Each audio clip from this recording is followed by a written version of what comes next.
it was my sort of dream to get into one of the top business schools since a very young age. So I applied to the UK, got into King's and a few other colleges. I wanted to do aeronautical engineering. I Oh, loved physics, but I could not handle chemistry. So I'm really grateful to be going to a school in Europe and that to LBS.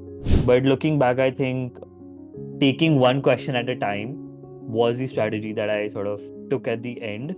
I want to explore consulting. I also want to think about leadership rotational programs.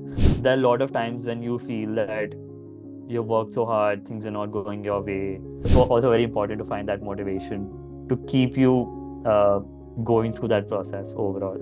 I have been resilient through the entire process with the eight GMATs, with the multiple counselors and everything. I've seen the GMAT transition at least two, three times.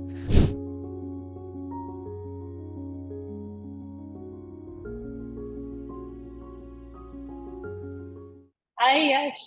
So great to I have you. I'm excited to be here. Thank you so much for having me. So all the best as you leave for LBS. But I'm so glad we could catch up and do this conversation. The pleasure is all mine. Thank you so much. Before we start talking about how you are going to LBS, we should start at the beginning. So why don't you tell us how you got into your undergrad course? What did you do for your undergrad? Yeah, so I went to Ashoka University for my undergrad. I majored in economics and finance with a minor in entrepreneurship. Um, my college decisions and my education journey has always been tricky. I started at Venkateshwara College, did not like it, so I Oh, shifted which to department at Venki? I was in BCom honors. Okay. So I joined Venki for about a month. And then I did not like it that much. So I really wanted to study. And I wanted to have like a very different experience. So I applied to the UK, got into King's and a few other colleges. But then I thought that it's probably good to do my undergrad in India. And then I finally went ahead with Ashoka University. I would say, one of the best decisions that I took. Mhm. I had a lovely time in my undergrad, uh, doing courses ranging from history, politics, philosophy, economics, and whatnot. Uh, got pretty interesting opportunities as well. So definitely took a risk out there because I was the second undergraduate batch of Ashoka Mhm. University. But I think it was a very good decision. Yeah. So when did you decide that you want to pursue an MBA and why an MBA? I mean, probably when I was just entering undergrad, I had already decided that I want to do my MBA. Um, and I think it was my sort of dream to get into one of the top business schools since a very young age. My father himself is an MBA from Bangalore, so and he's been into finance. So I think the motivation was there to sort of do something, do my MBA, and it just happened naturally that I gravitated towards finance. Probably like an interesting story was that I took up science in school. I wanted to do aeronautical engineering. I Oh, loved physics, but I could not handle chemistry. So then I just sort of shifted to commerce. And then I decided that I'd probably buy a ticket to space rather than the other way around. So yeah. so I always wanted to be a vet. Okay, Okay. it was my dream to become a veterinary surgeon. And you're heading to the UK. I wanted to practice in the UK because some of the favorite vets whose stories I had grown up reading, they're all based out of UK, Scotland. Right. So it was in class 10 that I realized that chemistry is not my friend. And then I thought, okay, I will fulfill my ambition by taking care of dogs, and I cannot really become a vet. How lovely. I think we share that similar journey then. Yeah. Okay, so when did you first take think about taking the GMAT or the GRE? How did you decide which exam? Yeah. So I think I first took the exam in 2017. So I think it was my first summer around Mm-hmm. 2016, or I think early 2017. I decided that I'll probably go with GMAT. At that point of time, there was mostly GMAT that was more accepted into B schools. I Correct. did not honestly sort of thought about GRE a lot. Also, I thought that once I looked at the curriculum and once I spoke with a few people, they said that learning vocab and all will be a major portion of the GRE. And I thought that I might be better off with the quant component in the GMAT. Um, so the first attempt I took was in 2017. I've Mm-hmm. seen the GMAT transition at least two, three times. So I've been a, I think I can say a veterinarian in like Yes, uh you're a complete GMAT yeah, veteran. You saw the veteran, sorry. 2018 Yeah. change, you saw the pandemic, GMAT online, then you saw Yeah. the actual GMAT. Yeah, so I mean, I've also taken the GMAT. I've written the GMAT about 8 times now. Like Oh, this is my wow. eighth attempt.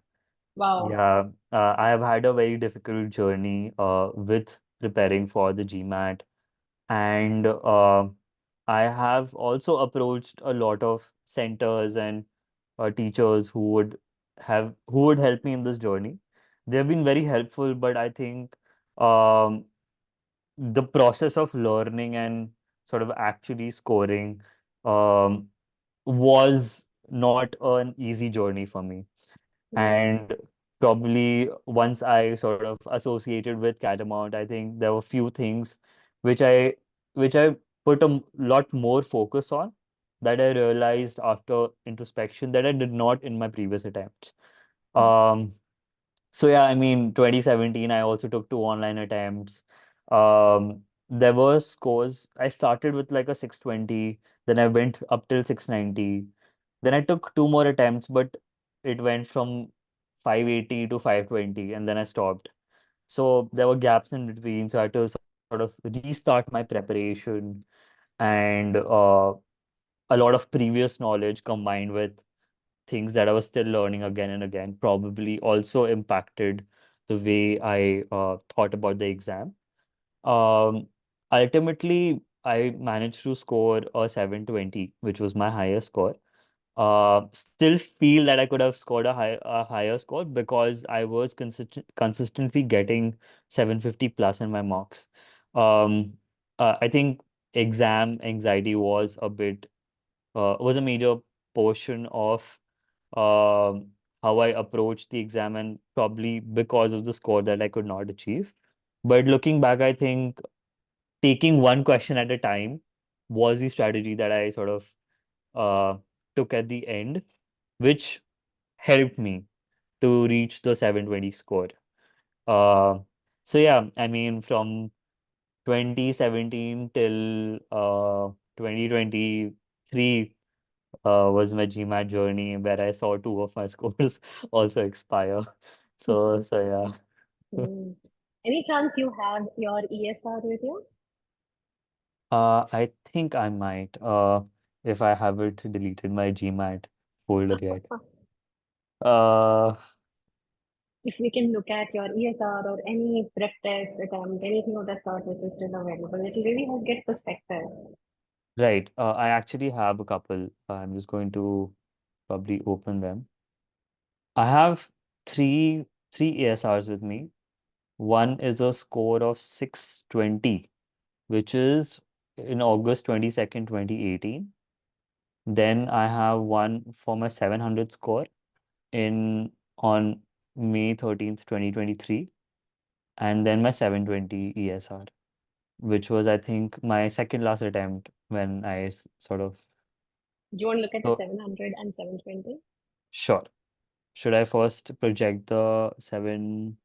100, yeah, let's do that. This is the 700 one. Yeah. Can you see my screen? Yes, your screen is visible. So let's take a look at your verbal performance. Sure. Can you see So the I verbal average time is 143? yeah. So on the legacy edition, we used to get 1.8 minutes per question. So this is well within that. Okay. So I took lesser time comparatively. Hmm. And quant, Okay. you had 2 minutes per question, so you are again well within that. Okay. I'm just moving to the verbal section. Right. So here CR let you down. Your RC and SC were comparatively fine. Right. Although SC was taking a little bit more time than required. I think you had mentioned 1 minute per question if Yes. I Optimum remember was one correctly. minute. Focus edition doesn't have sentence correction anymore. Yes. But this Yeah. is very nostalgic for me. I spent like more than a decade doing this. Yeah. So, okay. CR, let's look at how RC and CR went. Let's see also your quarter-wise performance. Let's go to the next page. Sure. So this is how we used to look at sentence correction. This is the kind of Hmm. performance we wanted. RC, you must have got a few questions wrong on Hmm. inference, but it was CR which let you down. And at that Hmm. point in time, CR was had started attracting CR errors, had started attracting more penalty because in 2023 they were transitioning the algorithm. And since Right. focus edition was very CR heavy, the penalty on CR had increased. Makes sense. At that point, I think I also took extra classes to just figure out how to think about CR, which Hmm. ultimately helped me improve my score. So let's see how this panned out on the 720 attempt. Sure. I'm going to stop sharing my screen and I'm going to reshare.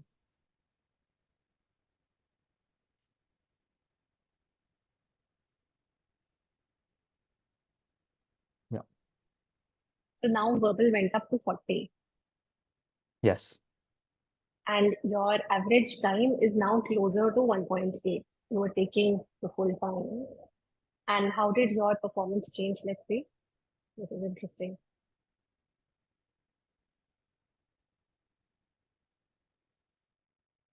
The CR has improved so much from last attempt.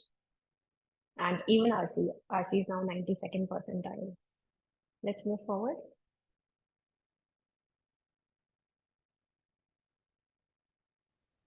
So we were And looking at how RC has gone up to 92 percentile here, and even CR has improved a lot. Although yes, SC timing didn't improve, but you still managed to improve the score. Let's take a look at CR now. sure.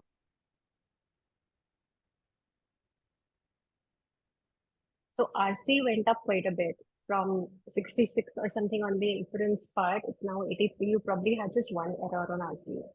Hmm. And CR, at least one part of it has significantly improved. Yeah. Earlier, both types of questions were on the lower end. Now only one. Yeah.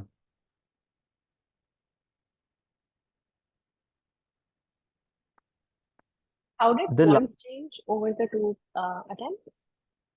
I think it remained consistent. I'll have to again open that. The other one. Just give me a second. Uh, So in quant, I had a I had a 48 in quant last time, 700. And I think this is also a 48 on quant. yeah, this is a 48. So what I'm seeing is actually the percentile went down from 65 to 63rd, Mm-hmm. and but my overall problem solving uh percentile increased from 64 to 71, but my Mm-hmm. data sufficiency went down by 2 percentile points from 60 to 58. Mm-hmm. So I think it balanced out overall. Mm-hmm. So what I did better in my previous attempt, this Mm-hmm. was a bit lower. So that's What why, was the expected number of errors? Can we see the breakup per quarter? right. So you had For almost like 8, 9 errors yes. overall. Last time it was in the last quarter I had 71% errors, and 40 quarter three was same as at 43%, and the second quarter had 29% last time. This is 14%. So I think fewer errors in Mm-hmm. initially, Mm-hmm. which helped me sort of maintain overall, I think, a bit like a constant score, Right, as also seen by the graph. correct. The level has gone up. Yeah. So this is very different from the focus edition. Focus Hmm. edition, each error on quant is attracting a lot of penalty now. You can Okay. lose 2 to 4 points per error. So Okay. if you had these many errors in the focus edition, the score would have been really low. But then the focus edition has made quant a lot easier also to score on. Okay. It's not as tough. So they've balanced it out. Makes So you sense. applied with this score, Yes, I took another attempt. I don't have the ESR for that. I'm going to stop sharing my screen. but that was less than 720, the final attempt. No, it was 720.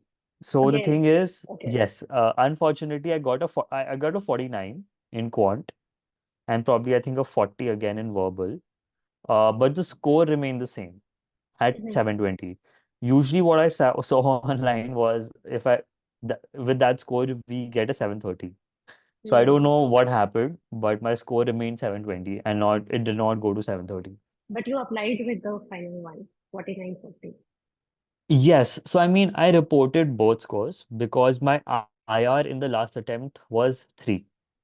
Oh, So yeah, it was a bit tricky. So I put both scores uh okay. to reflect the IR change. And where all did you apply? I applied to 11 schools between round 1 and round 2.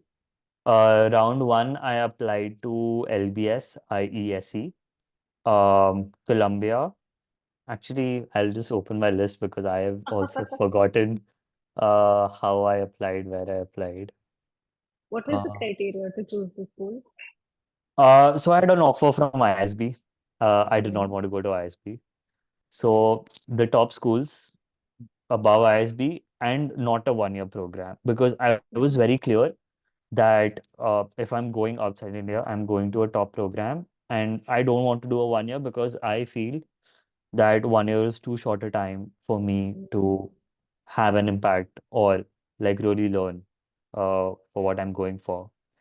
So I applied to, like I mentioned, 11 schools. I applied to LBS, IESE, Dartmouth, Tuck, Harvard Business School, Yale, and Columbia in round 1. Okay. Um, I got offers from LBS and IESE. Mhm. Then in round 2, I applied to Wharton, Kellogg, Stanford, Chicago Booth, and MIT. Okay. I got interviews from Wharton, Kellogg, and Tuck. Mhm. Tuck waitlisted me in the first round, Mhm. and then I did not get offers from any of the US schools. So Okay. 9 schools rejected me, all the 9 US schools, and I got 2 offers from LBS and ISC, mainly from Europe. Um, Looking back, I think GMAT score can be a thing where my GMAT score was 720. I feel that had it been 740, potentially I could have gotten offers because I had a great interview at Kellogg. The interviewer loved me. Even at Wharton, I applied to the Wharton Lauder program.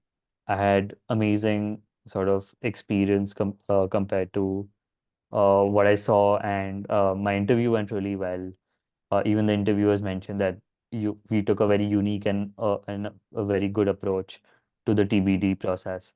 So I think overall, what happened was probably my score, and secondly, I've shifted for companies. So what I feel is US is more traditional that way. Mhm. Um, I applied after Acumen, working at Acumen for 2 years. So I think I don't think my profiles was a problem. It was more the traditionality, probably the kind of applicants applying, and the GMAT score. Uh, and yeah, I think those were the potential reasons. One can never know, and probably like a bit of luck. Yeah, but then you're going to a great program in Europe. Yes, You're not losing anything. for sure. I mean, LBS is a great school.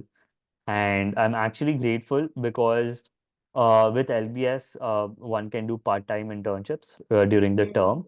So I'm exploring those segments. I'm potentially working with Acumen. In fact, I've started as well. I will be investing in Africa and sort of working in London. So I think Mm-hmm. those are good, very amazing opportunities that I think worked out really well. Mm-hmm. And I did want a global experience because my entire education has been in India before this. So because LBS has a much more global classroom compared to the other schools, the kind of courses and the experience that I'm looking for is pretty exciting. So I'm really grateful to be going to a school in Europe and that to LBS. So, what do you plan to do after the MBA? Have you thought about that? Yes. So, I mean, I've been in investing. So, that is Mm-hmm. definitely an option, but I want to explore consulting, or Mm-hmm. I also want to think about leadership rotational programs because I Mm-hmm. feel that that gives a really good insight into a company, its operations, as well as like how the company manages its resources very well. So, I think those are some exciting areas that I'm potentially looking at and will probably explore a bit more when I'm there and then get to know what I'm headed for. But I have these few ideas in mind, but I'm very happy to change my perspective and see what's out there. Makes sense. And what is your advice for future aspirants? Um, I mean, start early, start researching, um, because this process does take a lot of your time and you have to persevere through a lot of things. Mhm. If you can get certain things out of the way beforehand, it's very much advisable.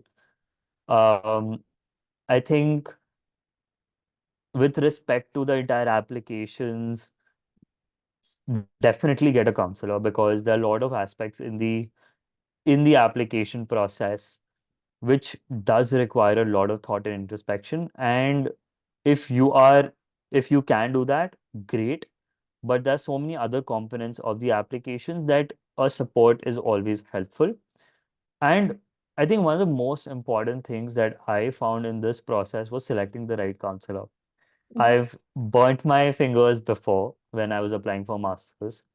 So I know how important is a good counselor. And a good counselor is not probably the best counselor. A good counselor is probably the one who believes in your story, probably the one who understands what you want and is ready to work with you. And you are ready to work with them and you are comfortable working with them. I think that's the most important part in the application journey. Um, because there are a lot of times when you feel that you've worked so hard, things are not going your way. Um, there are a lot of times when there's so many deadlines to meet. You're probably also working on the side. Uh, so you need that person. So again, it depends upon your personality. Like I probably need that person who can assure me that okay, uh, you're on track and you can sort of manage these things or sort of guide me through the process. There are people who don't need that guidance, who just need just feedback, just plain feedback. Okay, this is wrong, this is right. So it all depends upon your personality. It all depends upon how good you're working with that specific person. So yeah, I think that is very important. Then, st- then to write the stories, you need to look back from your school and pick out stories and pick out certain moments.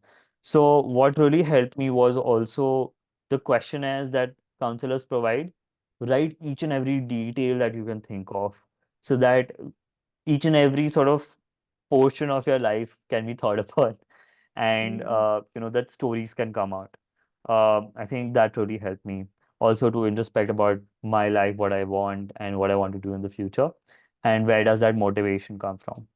Um, I have been resilient through the entire process with the 8 GMATs, with the multiple counselors and everything, because I knew that uh, this effort is worthwhile, and I knew that I wanted to be somewhere where my ideas, where I am growing as a person, and where my ideas are also respected.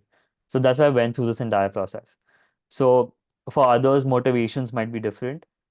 So it's also very important to find that motivation to keep you uh, going through that process overall. Yeah, I think more meta, but I think these are very important things to consider while going through the application process. So you talked about being resilient through the whole process. And I observed some of that. I was part of some of that journey. And I know that you were under a lot of pressure. So how do you think people should handle their stress levels? Did you do something in particular to handle your stress levels during all of this? Um, I think I think there were a couple of things like very specific for me. I used to take a lot of stress in terms of um, how to approach the exam and the exam day. I I could manage other things. I still remember. I think I connected with I'm forgetting his name, but he told me to meditate. That helped me a bit, but I did not follow it a lot. Shubham, Shubham Shubham asked Rajkar, me, yeah. Shubham Rajkar, yeah, he asked me to, focus on meditation. But actually, the benefits of meditation I'm reaping now because now I've started meditating, which really helps me right now. But I feel that for me specifically, um, taking one question at a time really helped me because if I feel that I'm during exam day, I answered a question incorrectly, I would think about the consequences immediately. Okay, Mm. how will that impact my entire score? And that really did not help me during my exam day.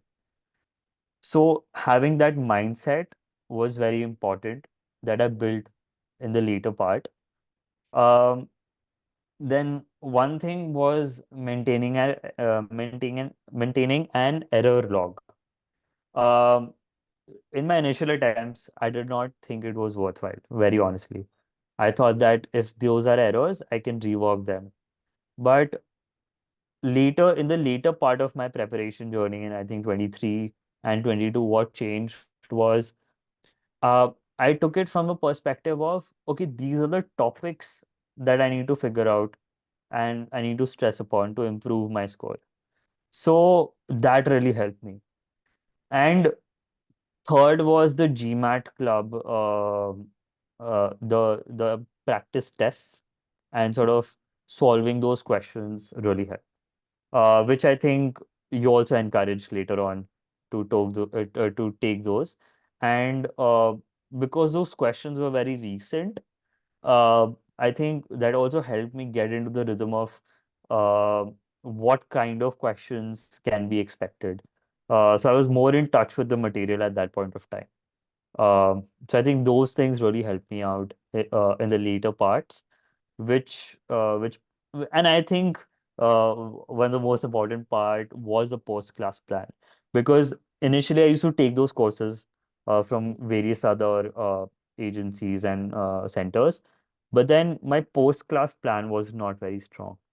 Um, the constant follow-ups and also me being very sort of I me being me taking initiative, more initiative that okay, I need to improve these things.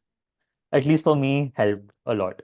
Um, because finishing the course is one thing, but really identifying the weaknesses and working on those and figuring out how the exam will uh, work for you is also another aspect uh, of the entire journey that really helped me improve my score. GMAT is indeed very individual. It's a psychometric test. And I think that's what most people miss, that the journeys are going to be very different for each person. Yeah. Now, last question. How did you maintain a work-life balance? You had to manage full-time work with all of this. Right. Um, so I what I realized was that initially I had morning classes with you, and then I used to go to work, and then I used to come back from work, and then I used to study. But I realized that my energy was completely drained at the end of the day. So I then ensured that whatever I do mostly in the mornings, and especially things like math for me, which was a bit difficult. So I thought that I would target those in the mornings, and evenings I could focus on verbal. Because for me, it was more of I enjoy doing verbal more than quant. So for me, it was not a task. And I think I realized that very early that I can manage mornings much better. So I think I used to wake up around 5:30, work for some time, study for some time, attend the class, I think at 7:30. It used to go on till I think 8:30 or 9 or 9:30, and then just go to work, have breakfast and go to work. And then in the evenings, I used to practice a few questions. I downloaded the app, the GMAT Club app. So I used to like just solve a few questions here and there whenever I used to get some time. So I think that is the strategy that I employed. I was Mhm. very okay with working in the mornings. That really helped me overall. Yeah. Which is why we say that it's not enough to be motivated. Motivation is a byproduct of discipline and consistency. If you can discipline yourself, wake up in the morning and actually study, that's what drives your motivation, inspiration. Definitely. And like the GMAT exam is such that if you lose touch, uh, you go back actually. And Mm. a lot of people have been reaching out to me, and that's my one recommendation that if you've taken an exam and if an attempt and if it's not gone your way, just solve 5 questions daily until you decide what to do. Because I noticed that multiple times that whenever I took a break, I actually had to study the material again, Mm. and that really sort of affected my later attempts. So I think being consistent from that perspective also becomes very important in an exam like GMAT. Absolutely. Consistency and determination are the two keys Yeah, through this process. So Yash, it's been amazing talking to you, and I'm so happy because the Yash I had to meet while you were in the process, and the Yash who's leaving tomorrow for a holiday and then joining LBS. It's two different people, and I'm so happy. right. Thank you so much, Shweta, for all your support. And I think I'm really grateful for like my mentors and teachers who have like really supported me and understood me. I think that was also very important in my journey. So thank you so much for all your It's our support. pleasure, and we were like very determined that we want to see you happy and see you succeed. So I'm so glad that you're going to Europe. If you decide to live there, you will enjoy a good work-life balance. You will get to see very beautiful places. Yeah. Thank you so So much, all the Shweta. best, and I'm going to watch out. I'm going to look at all the amazing things you are going to do, and we'll cheer for you. See you Thank you. soon Thank you when so you're much back. for your kind words, Shweta. Thank you. Thank you for tuning in to our podcast. For more such insightful content, don't forget to like, share, and subscribe to our channel.